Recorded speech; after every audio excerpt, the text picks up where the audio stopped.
Hello नमस्कार साथियों, example 91 में आप सभी का स्वागत है दोस्तों। रुक्मणी प्रकाशन का ये सेट है दोस्तों, बिहार सिविल कोड का सेट है दोस्तों, जो चपरासी 2022 टेस्ट विथ और कलर के लिए भी इंपॉर्टेंट ये टेस्ट सीरीज होगा दोस्तों। टेस्ट सीरीज विद डिस्कशन के साथ करवाएंगे दोस्तों। हिंदी 35 अंक पूछा जाएगा, अंग्रेजी 15 अंक, हिंदी 35 अंक पूछा जाएगा दोस्तों, अंग्रेजी 15 अंक और गणित 35 अंक का दोस्तों। प्रत्येक दिन दोस्तों एक सेट आएगा दोस्तों। प्ले लिस्ट में आप लोग जाके देखिएगा, प्ले लिस्ट बना दिया जाएगा एग्जाम्पल 91 पे, हिंदी का, अंग्रेजी का और गणित का दोस्तों।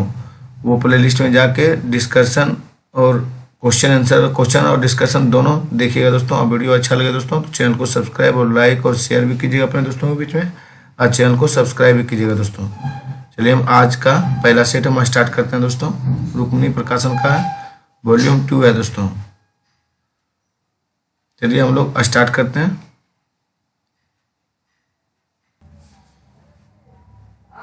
हिंदी का पहला सेट है दोस्तों, सेट 1 है साथियों।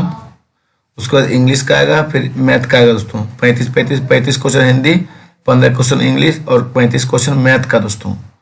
हर एक का प्लेलिस्ट बना रहेगा, उसमें जाके आप लोग जरूर से जरूर देखिएगा। वीडियो लाइक कीजिएगा, पसंद कीजिएगा और अपने दोस्तों के बीच में शेयर कीजिएगा और चैनल को सब्सक्राइब कीजिएगा साथियों। चलो स्टार्ट करते हैं। पहला नंबर देखिए, विद्वान। विद्वान का स्त्रीलिंग है, तो विद्वान का स्त्रीलिंग क्या होगा साथियों, आप सभी को पता होगा, विदुषी होगा। क्या होगा? विदुषी होगा साथियों। विद्वान का स्त्रीलिंग क्या होगा? विदुषी होगा दोस्तों। ये सब गलत है साथियों। चलिए हम लोग आगे की ओर बढ़ते हैं दोस्तों। सही वर्तनी वाले शब्द का चुनाव करना दोस्तों। देखिए दोस्तों, उज्ज्वल जो है सही है, बाद की ये सब गलत है साथियों। उज्ज्वल इसी तरह लिखा जाता है। परिक्रमा, परिक्रमा शब्द में उपसर्ग कौन सा है, तो पहले जो लगता है वो क्या होता है? उपसर्ग होता है। इसमें परिक्रमा उपसर्ग दोस्तों परि है। अगर हमसे अगर पूछेगा कि प्रत्यय क्या हुआ, तो अंत में जो लगता है वो प्रत्यय कहलाता है दोस्तों। चलिए हम लोग आगे की ओर बढ़ते हैं। छाती। छाती पर सांप लौटना का मुहावरे का अर्थ क्या है साथियों, तो आप सभी भाई बहनों को पता होगा दोस्तों। छाती पर सांप लौटने का अर्थ होता है कि ईर्ष्या करना। क्या होता है? ईर्ष्या करना दोस्तों। सुख चैन में कौन सा समास है साथियों, ये भी देखिए 5 नंबर नेक्स्ट क्वेश्चन की ओर बढ़ते हैं दोस्तों। सुख चैन में आपका द्वंद्व समास है साथियों। कौन सा समास है? द्वंद्व समास दोस्तों। चलिए आगे बढ़ते हैं हम लोग। सिंह। सिंह जो सिंह वन में रहता है, रेखांकित कारक कौन सा है? कारक पूछ रहा है दोस्तों, तो आप सभी को पता ही होगा दोस्तों। सिंह में अधिकरण कारक है। कौन सा कारक है? अधिकरण कारक है दोस्तों। चलिए हम लोग आगे की ओर बढ़ते हैं दोस्तों। जल्दी चलो, रेखांकित भाग में कौन सा विश्लेषण है साथियों, तो जल्दी चलो में साथियों आपका क्रिया विशेषण है। जल्दी चलो कौन सा विशेषण है? तो क्रिया विशेषण है। पर्वत। पर्वत का पर्यायवाची शब्द क्या होता है साथियों? पर्वत का आप सभी भाई बहनों को पता होगा दोस्तों। इसमें नहीं पूछा गया, पर्वत का पर्यायवाची कौन सा नहीं है, तो नभ है दोस्तों, शैल है, भूधर है दोस्तों। नभ नहीं होगा दोस्तों, इसमें जो है नभ पर्यायवाची नहीं होगा, यही सही है दोस्तों। ये सब भूधर, शैल और नभ होगा दोस्तों। चलिए आगे की ओर हम लोग बढ़ते हैं। शाखा। शाखा शब्द का बहुवचन क्या होगा दोस्तों, तो शाखाएं होंगे। क्या होगा? शाखा का शाखाएं दोस्तों। दिए गए शब्द के समानार्थी शब्द का चयन कीजिए, तो समानार्थी शब्द का चयन करना दोस्तों। देखिए, तो निपुण शब्द समानार्थी शब्द का इस प्रकार है। निपुण जो है दोस्तों चालक। चालक आपका हो गया, चतुर हो गया, होशियार हो गया, चालबाज हो गया, अभिज्ञ हो गया दोस्तों। इसमें कौन सा हो जाएगा? अभिज्ञ जो हो जाएगा। दिए गए शब्द का विलोम शब्द चयन करना दोस्तों, तो परकीय। परकीय का विलोम शब्द क्या होगा दोस्तों? शौकीय हो जाएगा। क्या होगा? शौकीय। दृश्य नहीं होगा आपका, लाघव नहीं होगा, न क्षत्रिय होगा दोस्तों। मुंह में ठेपी देना किस मुहावरे का अर्थ होता है दोस्तों, यानी मुंह में ठेपी देने का मतलब है कुछ ना बोलने देना, इसका यही अर्थ होगा दोस्तों मुहावरे का। चलिए नेक्स्ट क्वेश्चन की ओर साथियों। नमक मिर्च लगाना, इस मुहावरे का अर्थ क्या हुआ दोस्तों? बढ़ा चढ़ाकर कुछ कहना दोस्तों। नमक मिर्च लगाने का मतलब हो गया बढ़ा चढ़ाकर कुछ कहना। चलिए साथियों आगे नेक्स्ट क्वेश्चन की ओर हम लोग चलते हैं। हाथ मलते रह जाना, मुहावरे का अर्थ हो जाएगा दोस्तों पछताना। मतलब हाथ मलते रहिए, पछताते रहिए, आपके हाथ से निकल गया। चलिए नेक्स्ट क्वेश्चन की ओर हम लोग। जुगस्पा का अस्थायी भाव किस रस से संबंधित है दोस्तों? आप सभी को पता ही होगा दोस्तों। जुगस्पा भाव जो है कौन सा अस्थायी भाव रस से संबंधित है? तो विभत्स से रस से संबंधित है। विभत्स रस से संबंधित है। ग्रस्त का विपरीतार्थक शब्द बताएं दोस्तों। ग्रस्त का विपरीतार्थक शब्द क्या होगा दोस्तों? मुक्त होगा। क्या होगा? मुक्त साथियों। चलिए नेक्स्ट क्वेश्चन के दोस्तों। मूक का विपरीतार्थक शब्द क्या बताएं दोस्तों। मूक का आप लोग को पता होगा दोस्तों। मूक का विपरीतार्थक शब्द क्या होगा? वाचाल होगा दोस्तों, यानी ज्यादा बोलने वाला। चलिए आगे हम लोग बढ़ते हैं दोस्तों। तिमिर। तिमिर का विपरीतार्थक शब्द बताएं दोस्तों। तिमिर का हो जाएगा आपका आलोक दोस्तों। रंगहीन तो नहीं होगा, रंगहीन भी नहीं होगा और किरण भी नहीं होगा दोस्तों। प्रत्यक्ष का विपरीतार्थक शब्द क्या होगा दोस्तों? प्रत्यक्ष का विपरीतार्थक शब्द हो जाएगा अपरोक्ष दोस्तों। सॉरी दोस्तों, प्रत्यक्ष के विपरीतार्थक शब्द हो जाएगा परोक्ष। क्या होगा? परोक्ष हो जाएगा। जो प्रत्यक्ष का परोक्ष हो जाएगा। ये सब नहीं होगा साथियों, गलत है। चलिए हम लोग आगे की ओर बढ़ते हैं। सामान्य का विपरीतार्थक शब्द क्या होगा दोस्तों? आप सभी को पता ही होगा दोस्तों। सामान्य का आपका विशिष्ट हो जाएगा। सामान्य का क्या होगा विपरीतार्थक शब्द? विशिष्ट दोस्तों। श्रेष्ठ का आपका हो जाएगा अधम निकृष्ट दोस्तों। श्रेष्ठ का अधम हो जाएगा। अधम, श्रेष्ठ का अधम। और सर्वज्ञ का दोस्तों क्या होगा? चलिए आगे की ओर हम लोग बढ़ते हैं। आंखों में गड़ाना, मुहावरे का अर्थ बताएं दोस्तों। तो हो जाएगा आपका वस्तु को पाने की उत्कृष्ट लालसा रखना। आंखों में गड़ाना, मुहावरे का अर्थ बताएं।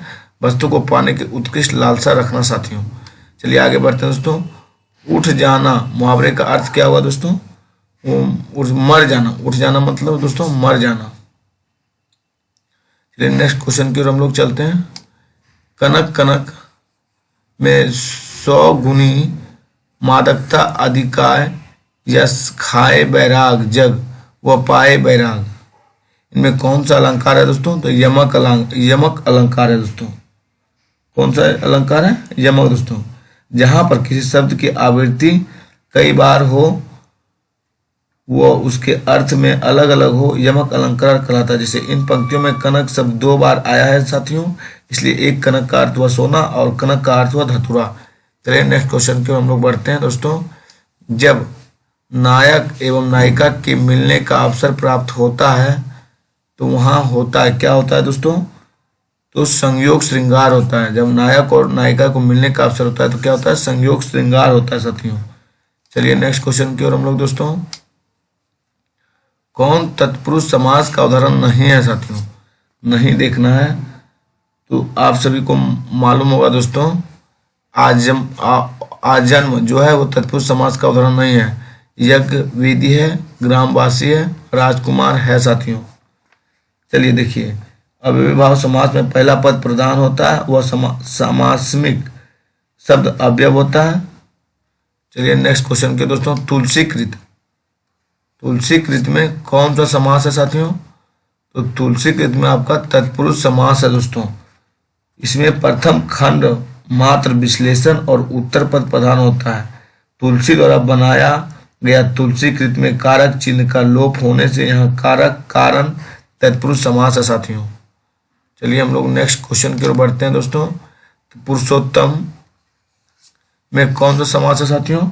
पुरुषोत्तम में आपका तत्पुरुष समास है दोस्तों। कौन सा समास है? तत्पुरुष समास है। तत्पुरुष समास के सप्तमी तत्पुरुष के अंतर्गत है। जिस समास में अंतिम पद प्रधान होता है तत्पुरुष समास कहलाता है। चलिए साथियों आगे हम लोग बढ़ते हैं नेक्स्ट क्वेश्चन की ओर। 28 नंबर देखिए।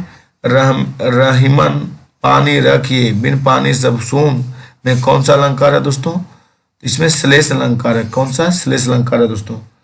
देखिए दोस्तों क्यों श्लेष अलंकार हुआ इसको देखते हैं। चलिए, श्लेष का अर्थ हुआ चिपका हुआ। यहाँ पर एक ही शब्द से एक से अधिक हो तो वहां श्लेष अलंकार होता है। यहाँ पानी के 3 अर्थ होंगे। चलिए नेक्स्ट क्वेश्चन की ओर हम लोग चलते हैं साथियों।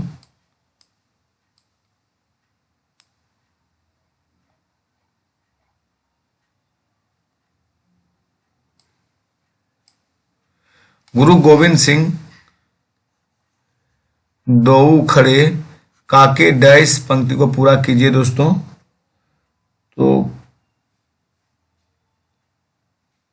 लागू पाए गुरु गोविंद दो खड़े काके लागू पाए दोस्तों, यही होगा।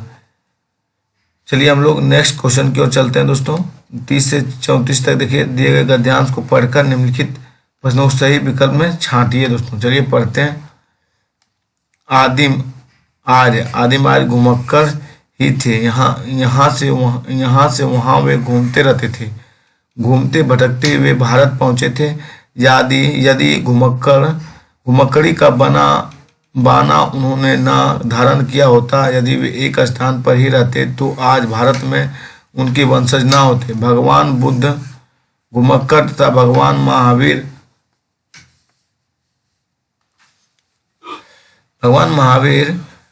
घुमक्कड़ थे। वर्षा ऋतु के कुछ महीने को छोड़कर एक स्थान में रहना बुद्ध के वंश का नहीं था। 35 वर्ष की आयु में उन्होंने बुद्धत्व प्राप्त किया और 35 वर्ष से 80 वर्ष की आयु तक जब उनकी मृत्यु हुई तो 45 वर्ष तक वे निरंतर घूमते रहे। अपने आप को समाज सेवा और धर्म प्रचार में लगाए रहे। अपने शिष्यों से उन्होंने कहा था, चरत भिखने चारिक ये हैं भिक्षुओं घुमक्कड़ी करो। यद्यपि बुद्ध कभी भारत के बाहर नहीं गए, किंतु उनके शिष्यों ने उनके वचनों को सिर आंखों पर लिया और पूर्व में जापान, उत्तर में मंगोलिया, पश्चिम में मकदूनिया और दक्षिण में वाली तक धावा मारा। श्रावण महावीर ने स्वच्छंद विचरण के लिए अपने वस्त्रों तक को त्याग दिया। दशाओं को उन्होंने अपना अंबर बना लिया। वैशाली में जन्म लिया और पावा में शरीर त्याग किया। मतलब वैशाली में जन्मे महावीर और पावापुरी में मृत्यु, मतलब शरीर त्याग किए। जीवन प्रयत्न घूमते रहे, मानव के कल्याण के लिए, मानवों के राह प्रदर्शन के लिए। और शंकराचार्य बाहर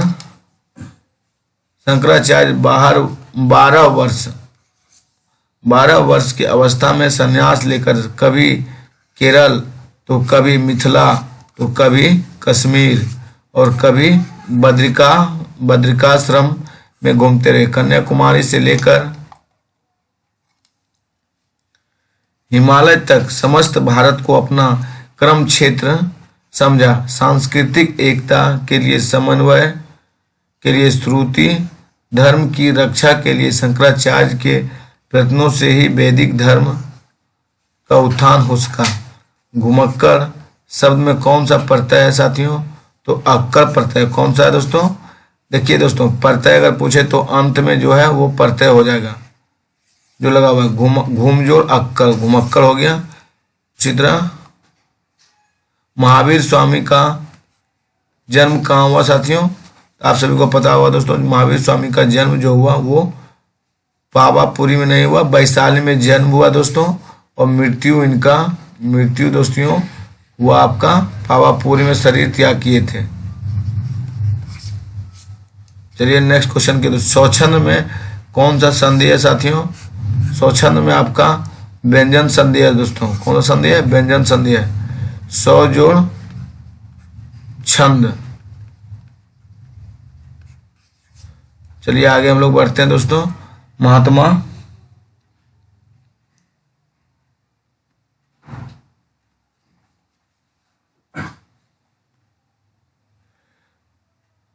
महात्मा बुद्ध ने जब बुद्धत्व प्राप्त किया तब उनकी अवस्था कितनी थी दोस्तों? 35 वर्ष की अवस्था थी। कितनी थी? 35 वर्ष की साथियों। चलिए नेक्स्ट क्वेश्चन क्या दोस्तों?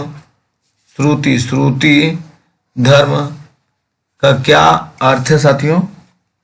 आप सभी को पता होगा दोस्तों, श्रुति जो है वैदिक धर्म से लिया गया शब्द है दोस्तों। श्रुति धर्म की रक्षा के लिए ही वैदिक धर्म का उत्थान हुआ। इसका उद्देश्य सांस्कृतिक एकता एवं समन्वय की भावना की स्थापना करना है साथियों। चलिए नेक्स्ट क्वेश्चन की ओर दोस्तों हम लोग। उधर गरजती सिंधु लहरिया कुटिल काल के जालों सी चली आ रही फेन उगलती फन फैलाए ब्यालों सी। इन पंक्तियों में निम्न से कौन सा रस है दोस्तों? तो आप सभी को मालूम होगा साथियों, इसमें भयानक रस है। कौन सा रस है? भयानक रस है दोस्तों। चलिए इसको देखते हैं, थोड़ा भयानक रस क्यों हुआ इसके बारे में थोड़ा देखिए। भयप्रद वस्तु या घटना देखने, सुनने अथवा प्रबल शत्रु के विद्रोह आदि से भय का संचार होता है। यदि भय अस्थायी भाव, जब विभाव, अनुभाव और संचारी भावों में परिपुष्ट होता है तो वहाँ भयानक रस होता है। थैंक यू दोस्तों। वीडियो को हम स्टॉप करते हैं।